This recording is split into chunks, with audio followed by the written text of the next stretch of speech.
해봅시다. 하나님 앞에서 옳은가 판단하라. 성전 미문에 앉은 안전뱅이를 일으키고 이 모습에 놀란 무리들에게 베드로가 복음을 전하여 5,000명이 넘는, 남자만 5,000명이 넘는 그런 사람들이 예수를 믿게 되는 역사가 나타납니다. 할렐루야. 그래서 이런 역사가 나타나자 이제 예수님을 죽이도록 얼마 전에 판결을 내렸던 공회원들, 제사장들, 바리새인들, 서기관들, 그 사람들이 다시금 모여서 이제 베드로와 요한을 잡아서 저들을 신문하는 모습이 오늘 본문에 기록되어 있습니다. 여러분, 말 한마디만 잘못하면 이 흉악한 무리들에게 모함을 받고 이 베드로와 요한도 예수님처럼 죽을 수 있는 상황입니다. 이해가 되십니까? 그때 상황을 이해해야 합니다. 네. 하지만 이러한 위험하고 또 어떻게 보면 다급한 상황 중이지만 이 베드로와 요한은 당당히 저들에게 너희가 어떻게 이 사람을 낫게 했느냐 하고 물을 때에 너희가 십자가에 못 박아 죽이고 하나님이 살리신 예수 그리스도가 저 사람을 낫게 하였다. 할렐루야. 그리고 천하인간의 구원을 얻을 만한 다른 이름을 주신 적이 없고 예수가 바로 너희가 죽인 예수가 바로 성경에서 약속된 구세주 바로 메시아라는 사실을 당당하게 증거합니다. 할렐루야. 그리고 다시는 예수의 이름으로 말하지도 또 가르치지도 말라고 위협하는 이 공회원들의 협박에도 하나님 앞에서 너희 말 듣는 것과 하나님 말씀 듣는 것 어떤 것이 옳은지 판단하라. 우리는 보고 들은 것을 말하지 않을 수 없다. 할렐루야. 참 상황을 생각하면 좀 대단한 용기입니다. 알겠습니까? 죽일 테면 죽여라. 나는 예수의 복음을 증거하겠다. 여튼 이렇게 복음 전파에 대한 뜻을 굽히지 않고 담대히 선언하는 모습을 우리에게 보여주고 있습니다. 이 오순절 성령 강림 사건 이후 이제 초대교회가 세워지고 예루살렘 교회를 통해서 본격적인 복음 전파의 역사가 나타나자 여러분 이것을 방해하기 위한 어둠의 세력도 본격적으로 활동하기 시작했음을 우리가 기억해야 합니다. 알겠습니까? 본격적인 파워 인카운트, 영적 대결이 벌어졌는데 그래서 이렇게 영적 대결의 와중에 6장인가요? 7장에 보면 스데반 집사가 최초의 순교자가 되고 또 12장에 보면 이제 헤롯 왕이 나서가지고 사도 야고보를 죽이고 또 베드로와 요한도 죽이려고 그렇게 앞장을 서는 모습을 보여주고 있습니다. 여하튼 복음이 전해지는 곳에 영적인 대결이 있다는 것을 우리가 알아야 합니다. 알겠습니까? 오늘은 이 본문의 말씀을 중심으로 우리가 하나님의 말씀을 전할 때 어떠한 영적인 대결이 벌어지고 그러한 영적인 대결이 벌어질 때에 우리가 어떠한 믿음으로 이 어둠의 세력을 물리쳐야 할지에 대해서 생각해보는 시간을 갖도록 합니다. 첫 번째, 복음이 전파될 때 핍박이 일어납니다. 해봅시다. 복음이 전해질 때 핍박이 일어난다. 1절부터 3절까지 봅시다. 시작. 사도들이 백성에게 말할 때에 제사장들과 성전 같은 자와 서기관들이 이르러 백성을 가르침과 예수를 들어 죽은 자 가운데서 말하는 도전함을 싫어하여 저희를 잡음에 날이 이미 저문고로 이튿 날까지 가두었으나. 그렇죠. 베드로와 요한이 복음을 증거하여 많은 사람들이 예수를 믿는 역사가 나타나자 이것을 싫어했던 어둠의 세력들, 이들이 누굽니까? 예수를 핍박하고 죽인 자들입니다. 이들이 사도 요한과 베드로도 잡아서 죽이기 위해서 본격적인 핍박을 가하는 모습을 우리에게 보여주고 있습니다. 여러분, 하나님의 복음이 전파되어 구원받는 역사가 나타날 때 어둠의 세력들도 이 진리를 막고 복음이 전파되지 못하도록, 진리가 전파되지 못하도록 방해하는 영적인 대결이 벌어진다는 것을 우리가 알아야 합니다. 그래서 이렇게 선교학에서는 파워 인카운트라고 해요. 영적 대결이라고 합니다. 해봅시다. 영적인 대결이 벌어진다. 영적인 대결이 벌어진다. 이 선교의 현장, 특별히 복음을 증거하고 진리를 선포하는 그런 최일선에 있는 하나님의 사역자들은 항상 이 영적인 대결과 싸움을 싸워야 돼. 그래서 그분들을 위해서 기도해야 합니다. 저를 위해서도 기도해 주시기 바랍니다. 우리 조상현 선교사님도 계시고 필리핀에서 또 선교 사역을 하시는 민동근 선교사님도 계시는데 우리가 물질로만 후원할 것이 아니라 늘 여러분 기억하시면서 기도해 주시길 바랍니다. 방해하는 세력들이 있어요. 어둠의 세력들이 있습니다. 지난주에도 인터넷상에서 좀 여러분들도 아실 터인데, 아무튼 진리를 선포하고 어둠의 일을 드러낼 때, 그렇지 않습니까? 빛이 어둠의 일을 드러내면 어둠이 싫어해. 왜? 자신들의 죄가 드러나니까. 그러니까 예수님을 싫어하는 거예요. 바리새인 서기관들이 예수님 오기 전에는 그래도 사람들 앞에 의로운 것으로 그렇게 인정을 받았습니다. 그렇지 않습니까? 검은 것 위에 여러분 회색 종이가 있으면 그래도 하얗게 보여. 근데 하얀 종이 위에다가 회색 종이를 놔봐요. 더럽다는 것을 아는 거지. 예수님으로 인해서, 빛 대신 예수님으로 인해서 자신들의 그 온갖 더럽고 숨겨진 죄악과 탐욕들이 드러나니까 예수님을 싫어했어요. 그래서 그냥 핍박하다가 나중에 죽인 거 아닙니까?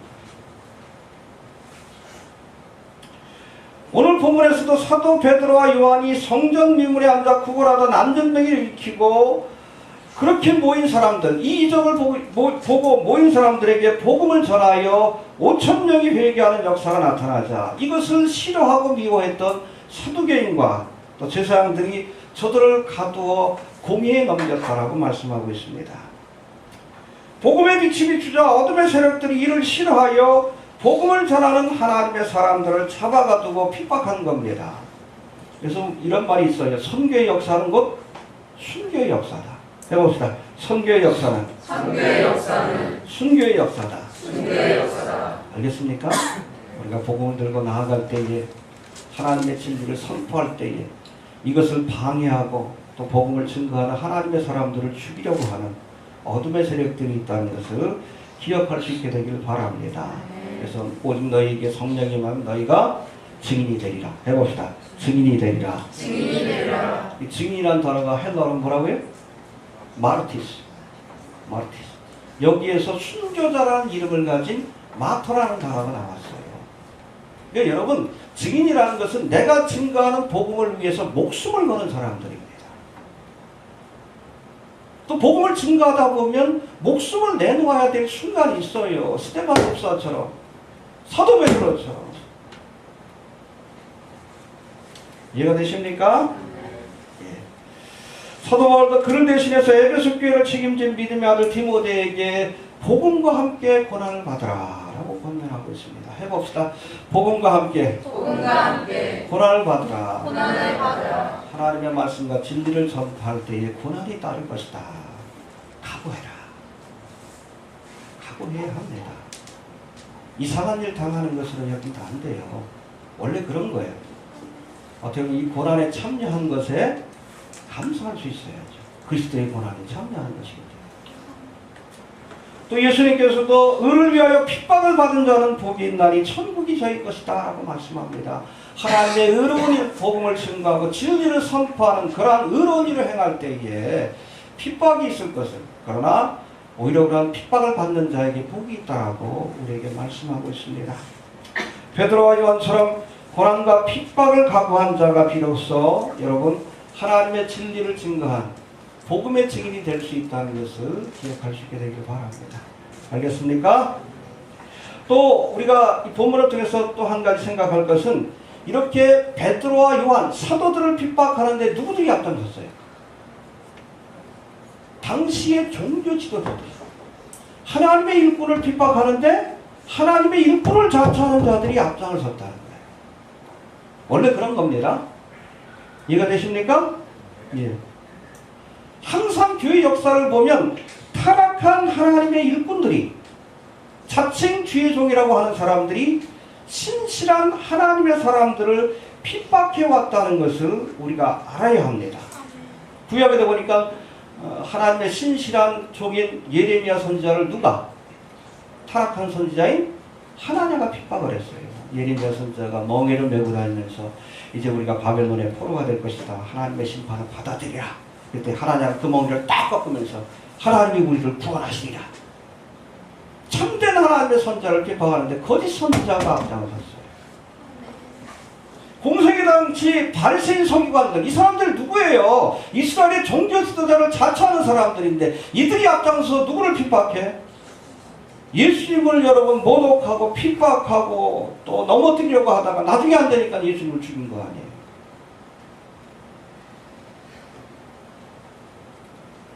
역사적으로도 바벨론 종교와 결합된 여러분 음녀 바벨론 뭐예요? 로마 카톨릭이 하나님의 말씀과 진리를 수호하려고 하는 개신교인들, 참된 믿음의 사람들을 핍박해 왔어요. 종교개혁이라는 또 종교재판이라는 그런 명분하에 얼마나 많은 신실한 믿음의 사람들을 종교재판에 넘겨서 고문하고 핍박하고 죽였습니까? 이제 앞으로 7년 대환란 때면 그런 일들이 다시금 벌어져요. 타락한 종교 지도자들이 신실한 하나님의 사람들을 핍박하는 일들이 벌어지게 될 겁니다. 여러분 지금 한국교회 안에도 말씀보다 이데올로기를 앞세우고 하나님보다 사람을 더 추종하는 정치화된 기독교인들이 예수님만을 믿고 따르자고 주장하는 하나님의 사람들을 모함하고 핍박하는 일에 앞장을 서고 있습니다. 제가 그러잖아요. 좌로나 우로나 치우치지 말고 좌파나 우파가 되지 말고 뭐가 되자? 예수파가 되야지. 문재인 정부가 지금 뭐 권력을 잡았지만 진보 정권이 이제 뭐 정권을 잡았지만 사실은 여러분 우리 그리스도인들을 위해서는 이 보수 세력도 어느 정도 이제 세력을 얻어야 합니다. 그래야 뭐 동성애 합법 파라digm 것들을 막을 수 있기 때문에 그래요. 우리 그리스도인들은 좌파나 우파가 되면 안 됩니다. 알겠습니까? 어떻게 보면 위에서 우리 정치인들 야당이든 여당이든 저들을 이용해서 우리 교회의 목소리를 낼 수 있어야 하고 알겠습니까? 아무튼 저들이 잘못된 길을 갈 때 어른으로서 이해가 되십니까? 충고해 줄 수 있는 그런 역할을 해야 돼. 근데 그 밑에서 부역을 하니까 좌파든 우파든 똘마니 역할을 합니다. 어른 역할을 해야 되는데 그 밑에서 부역하면서 똘마니 역할을 해. 이명박 정권에 빌붙어가지고 국정원의 사주를 막 정권이 바뀌니까 완전히 어떻게 됐어요 지금. 아무리 교회가 여러분 바른 소리를 해도 이 정치화된 기독교인들 때문에 그렇잖아요. 동성애 반대해도 듣지 않아요. 여론들이 싸늘합니다. 누구 때문에 그래? 교회를 정치꾼의 소굴로 만든 그런 세력들이 있잖아요. 제가 물어봅니다. 박근혜가 왜 탄핵됐어요? 죄 때문에 탄핵된 거지. 간단하잖아요. 그렇지 않습니까? 그렇잖아요. 권력을 이용해서 사사로운 이익을 취하고. 그렇지 않습니까? 그거 아니면 그것 때문에 탄핵된 거고 지금 재판도 받은 거지. 그런데도 아직도 여러분 박근혜를 지켜야 된다고 하는 사람도 있어. 박사부를 자처하고. 예수 믿는 사람들이.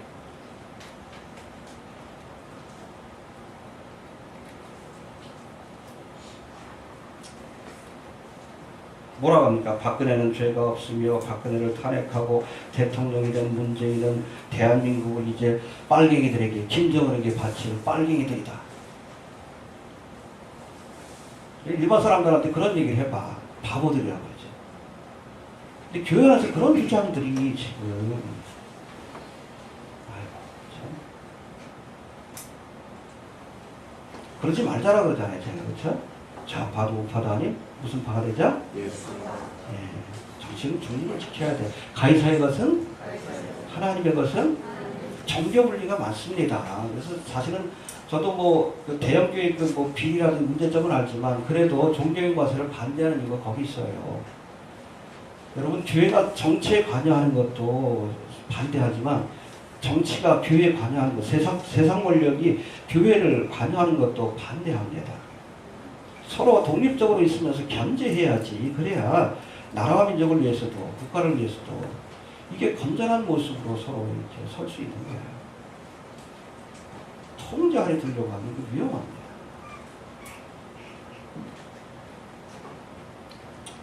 오래전부터 교회 안에 이 구구적인 이데올로기를 퍼뜨린 세력이 있어. 제가 보기에는 그 원흉이 김진홍 목사예요. 김진홍 목사. 김진홍이에요. 이명박을 대통령 만드는데 산파 역할을 했죠. 대통령 선거했기 전에 뭘 만들었어요? 김진홍이가? 뉴라이트. 이게 뭐예요? 신보수. 한국판 네오콘입니다. 네오콘은 일루미나티 하수인이에요. 정확하게. 이게 정책이. 또 젊은 애도 하나 있죠? 김성훈. 이명박 정권 국정원의 사주를 받아가 댓글 부정한데 그 공로가 인정되어 2009년에는 뭘 만들었어? 한국자유연합이라고 하는 재단을 만들었어요. 약관 36인가의 나이에요. 불가능합니다. 불가능해요. 그거 정권의 비호가 없이는 여러분 재단을 만든다는 게 쉬운 일이 아니에요. 재단 만들려면 여러 가지 서류들도 있고 또 일단 만들어지면 국고가 여러분 지원이 되기 때문에 엄청난 특혜예요. 젊은 애가 어떻게 그걸 만들 수 있었어? 국정원에서 여러분 꼬락지 역할을 했으니까 거기에 대한 보상을 해준 거지. 정권의 나팔수로서 이제 일하라고. 10년 동안 여러분 교회 안에서 무슨 선교사라 그러면서 맨 그냥 구구적인 이데올로기를 지금 가르쳤어요. 5.18도 빨갱이가 저지른 것이고. 이런 소리하고 그냥 교인들은 그냥 그야말로 구구적인 이데올로기로 물들여 놨습니다. 그게 올해 박근혜 사태 때 드러난 거예요. 박근혜 사태 때.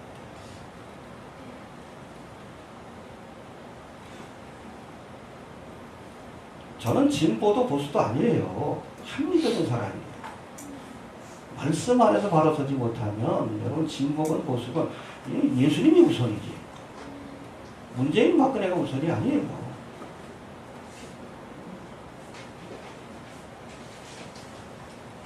그리스도인들이 그래야 되는 거 아니에요.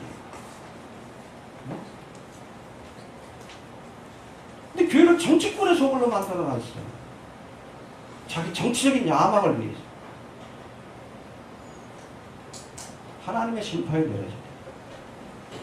분노가 느껴지는 거예요. 그렇잖아요.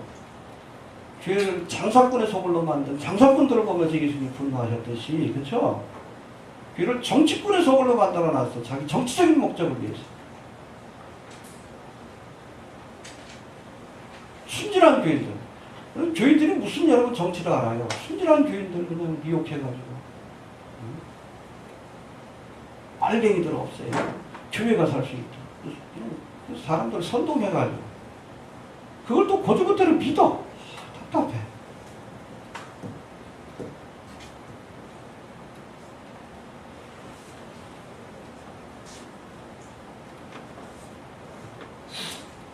그러지 말자라고 하니까 뭐라 그래요? 저쪽에서. 근데 이게 제 별명까지 지어놨더라고. 방빨로거라고. 방울 속 빨갱이 불로거라고. 자신들의 구구적인 사상에 동조하지 않으면 다 빨갱이로 뭐라 하는 거예요. 아주 위험한 집단입니다. 심지어는 자한당의 홍준표 대표도 뭐라 그래요? 박근혜는 자기 죄 때문에 그런 것이다. 그렇잖아요. 홍준표도 빨갱이라고 그러지.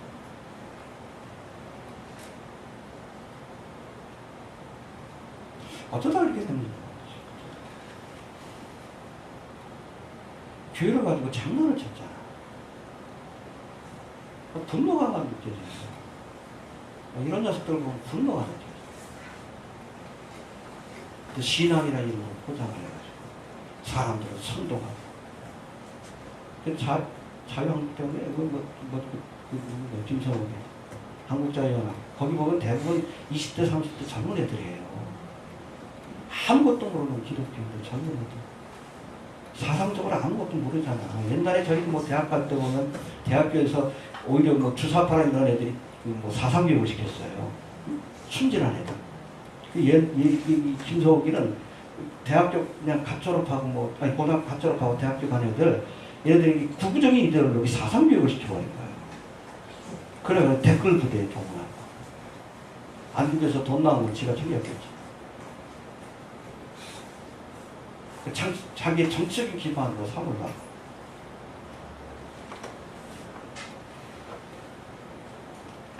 이번에 여러분 국정원 댓글 사건 검찰에서 조사 들어갔는데 이 심판이 시작된다고 봅니다. 머리를 잘라주셨으면 좋겠어요. 이건 그래야 사실은 건전한 보수도 다시 살아날 수 있는 거고 한국교회도 살아날 수 있습니다. 저는 건전한 보수가 살아가야 된다고 봐요. 그러기 위해서도 박사모로 상징되는 그 세력들이 우리나라 이 사회에서 퇴출돼야 합니다. 건전한 곳으로 살기 위해서.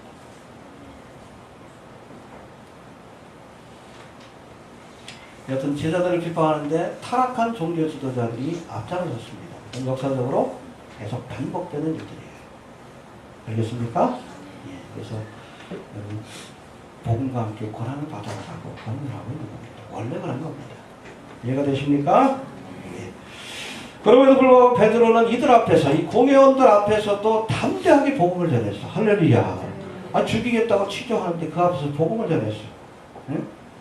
베드로와 요한을 가둔 종교 지도자들이 다음날 이제 공회를 열어서 너희가 무슨 권세와 네 이름으로 이 일을 행하였느냐라고 그렇게 취조를 합니다. 이에 베드로는 담대히 저들 앞에서 복음을 전했습니다. 죄를 묻기 위해 취조하는 자리에서 조금의 망설임도 없이 예수 그리스도가 구원자고 예수의 이름이 이 사람을 낫게 했다라고 복음을 증거했어요. 할렐루야. 8절부터 12절까지 나오는데 한번 다시 한번 봅시다. 8절부터 12절까지 시작. 이에 베드로가 성령이 충만하여 가로되 백성의 방언과 상고라 만일 너희에게 착한 일에 대하여 이 사람이 어떻게 구원을 얻었느냐고 오늘 우리에게 질문하면 너희와 모든 이스라엘 백성들은 알라. 너희가 십자가에 못 박고 하나님이 죽은 자 가운데서 살리신 나사렛 예수 그리스도의 이름으로 이 사람이 건강하게 되어 너희에게 했으니라.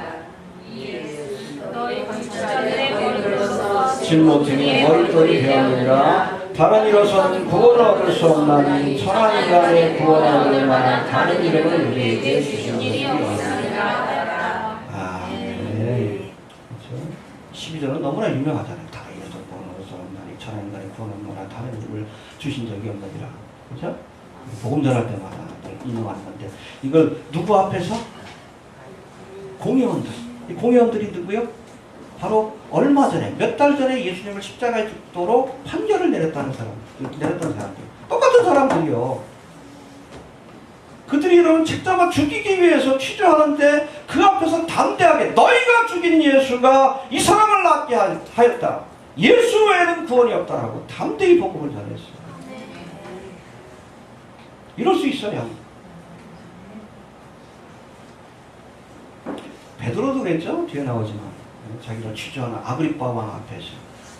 그렇죠. 취조를 받는 자리에서 네 죄가 뭐냐? 어떻게 여기까지 오게 되었느냐? 예루살렘에서 무슨 일이 있었느냐? 담대히 복음을 전합니다. 이 아그리빠 왕이 중간에 끊잖아요. 못 듣겠다. 양심이 찔리니까.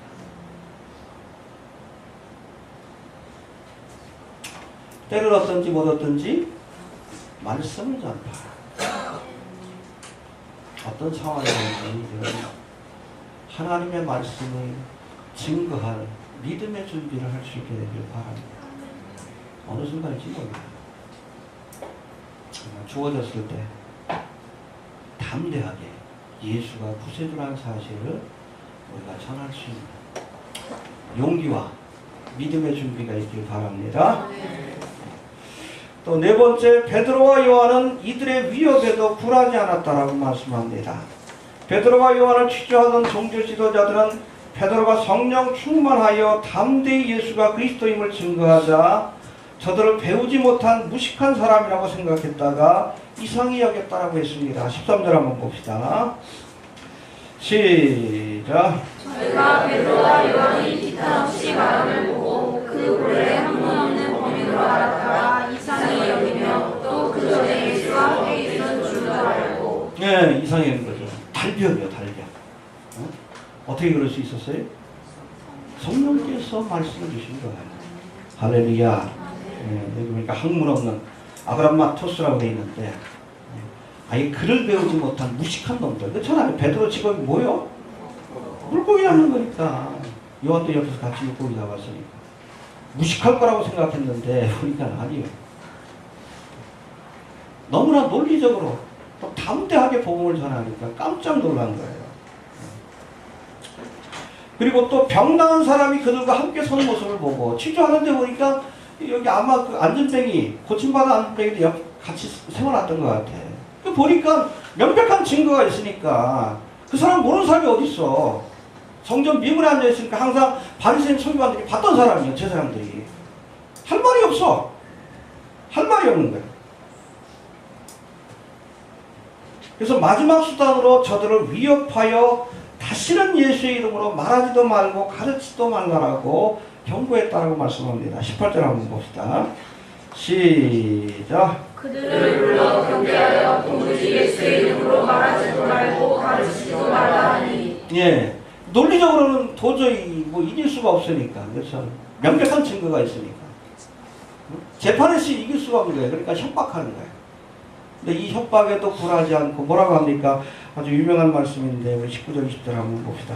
시작. 베드로와 요한이 대답하여 가로되 하나님 앞에서 예배할 듣는 것이 하나님의 말씀을 듣는 것과 오해하다가 우리는 보고 들은 것을 말하지 않을 수 없다니. 할렐루야. 예, 종교 지도자들의 위협에도 목숨 걸고 담대하게 아니라고, 너희의 말을 안 듣겠다라고, 너라고 대답을 하는 겁니다. 할렐루야. 제가 말씀드렸죠? 얼마 전에 예수님을 십자가에 못 박도록 판결을 내렸던 공예입니다. 그들 앞에서 어떻게 보면 사도 베드로와 요한의 생사를 이렇게 주관할 수 있는 사람들인데 그들 앞에서도 노라고 했어요.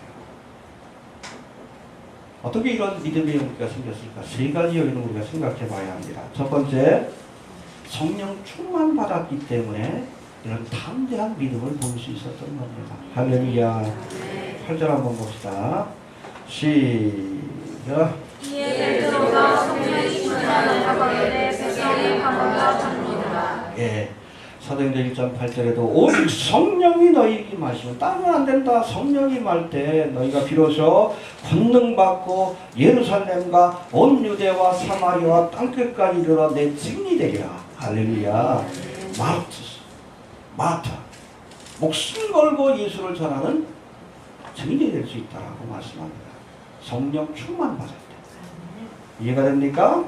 스가랴 4장 6절에서도 힘으로도 되지 아니하고 능으로도 되지 아니하고 오직 나의 신으로 가능하다. 할렐루야.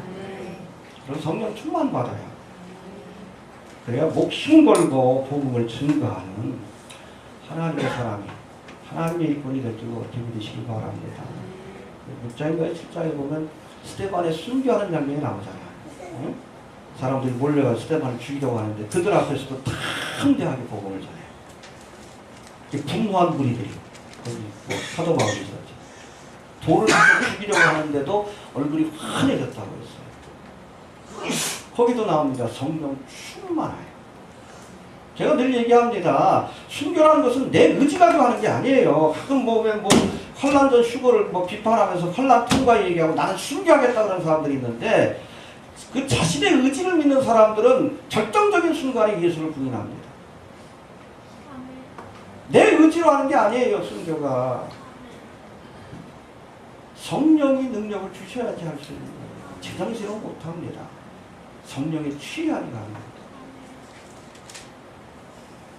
성령 충만 받읍시다. 아멘. 그래야 여러분 마르티스 증인이 될 수 있는 거예요. 이해됩니까? 두 번째, 이들의 위협에도 굴하지 않은 것은 우리 본문에도 나와 있죠. 하나님 앞에서 해봅시다.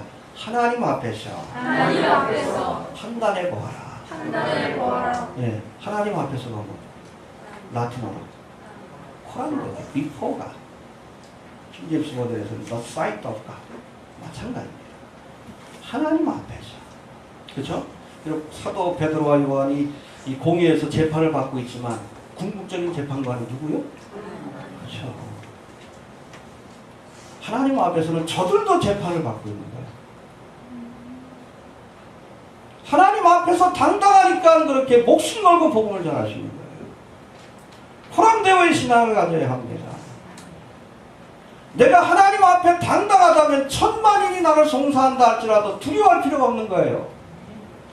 마틴 루터가 그렇게 여러분 찬양하면서 갔잖아요. 내 주는 강한 성, 방패와 병기 대신. 그렇죠? 종교재판 받으러 갈 때. 천만인이 나를 둘러칠지라도 내가 두려워하지 않을 것이다. 왜? 하나님 앞에 있기 때문에. 여러분, 코람데오의 신앙이 있어요. 하나님 앞에서 부끄럽지 않으면 어디서도 당당하십니다. 왜? 궁극적인 우리의 삶의 심판자는 하나님이시기 때문이에요. 고랑되어 있으라 가립시다. 그래야 베드로 요한과 같이 목숨 걸고 복음을 증거하는 용기 있는 믿음의 사람이 될 수 있음을 기억할 수 있게 되길 바랍니다. 또 이렇게 하나님 앞에서 판단을 하면서 20절에도 중요한 말씀을 주고 계시는데 20절 한번 봅시다. 시작. 우리는 보고 들은 것을 말하지 아니할 수 없다 하니. 예, 그렇죠. 하나님이 보게 하시고 들려주셨어요. 예수 그리스도의 그 공생애를 보게 하시고 십자가의 죽음을 보게 하시고 부활의 영광을 보게 하시고 복음의 소식을 듣게 했습니다. 당연히 우리가 먼저 복음의 소식을 보고 들었으니까 진리를 깨달았으면 전해야 한다는 거예요. 전하지 않으면 하나님의 화가 임하는 겁니다. 하나님께서 보여주시고 들려주신 것이 있어요.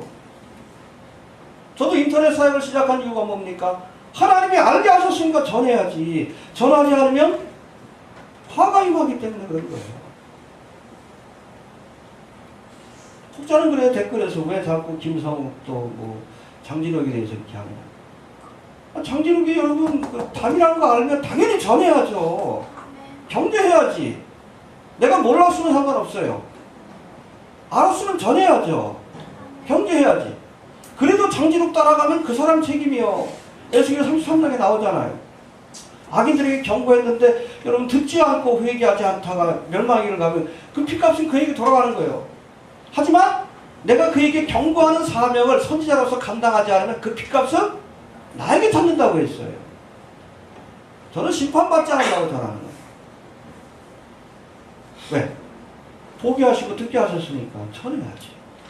보고 들은 것은 말하지 않을 수 없다.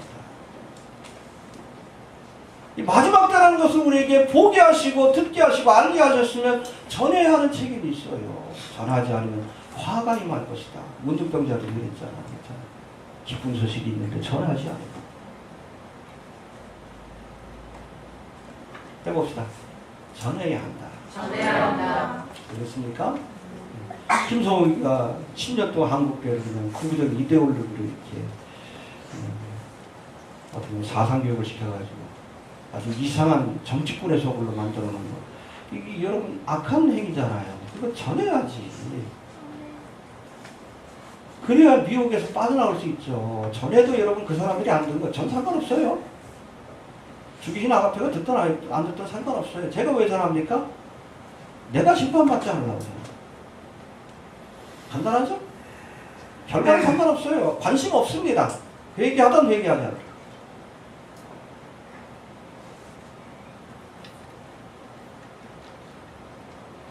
듣고 회개하면 구원받겠지만 그렇지 않으면 이것이 심판의 징조가 되는 거예요. 심판의 빌미가 되는 거예요. 하나님은 알려주셨어요. 경고하셨습니다. 그래도 쫓아가 할 수 없는 거지. 멸망받기로 작정된 자들이죠. 알겠습니까? 네.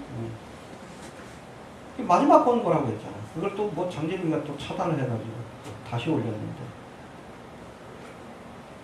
그래서 마지막 권고라고 하는 거예요.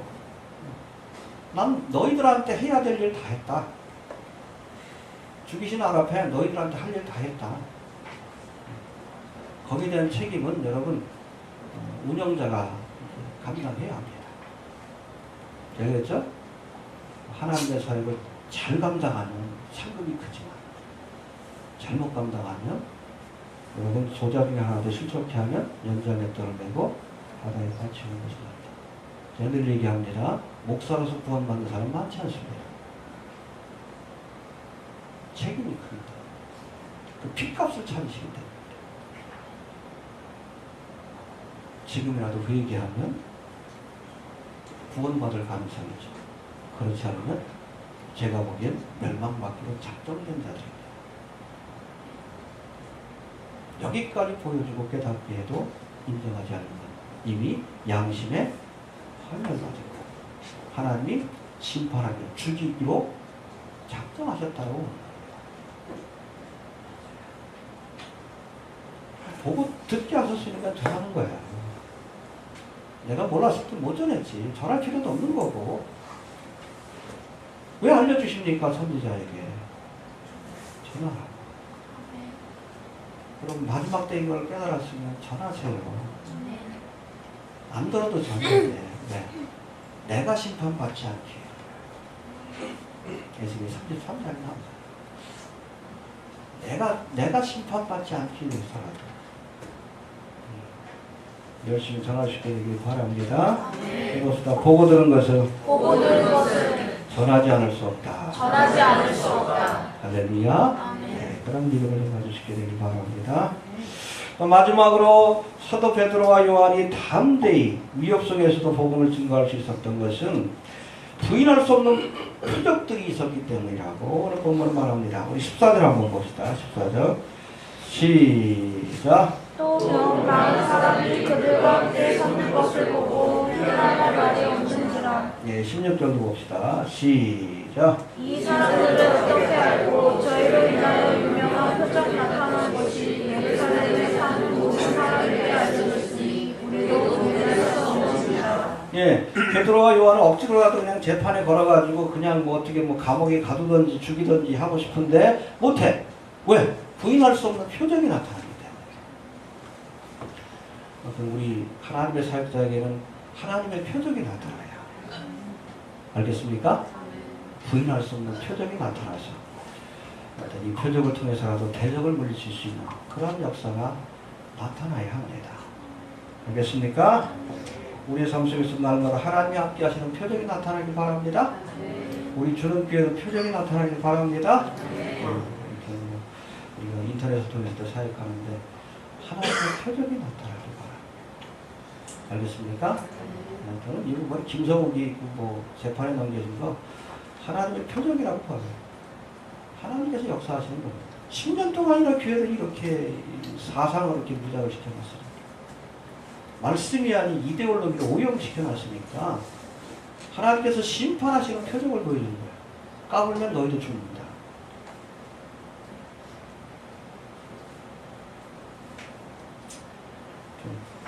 주는 교회는 날마다 하나님의 표적이 나타나길 바랍니다.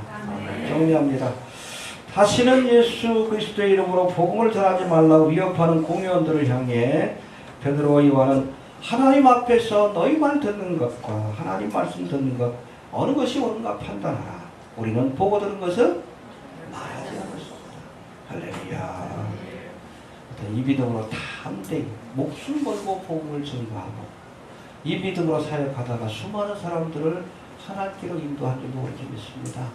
마지막 때입니다. 여러 가지 영적인 대결도 지금 심해지고 있고 해야 될 일도 많은데 우리 베드로와 요한처럼 성령 충만해서 할렐루야 또 담대한 믿음으로 대적들을 물리치고 마지막까지 복음과 진리를 전파하는 그런 일들을 잘 감당하시고 되길 바랍니다. 할렐루야. 다니엘서 맨 마지막 장에 나오죠. 많은 사람을 의로 돌이킨 자에게는 하늘의 별과 같이 빛나는 영광 주었다 말씀합니다. 거기 보면 많은 사람들을 옳은 길로 돌이킨 사람이다라고 했어요. 물론 복음과 진리가 하나님의 옳은 것이고 옳은 길입니다.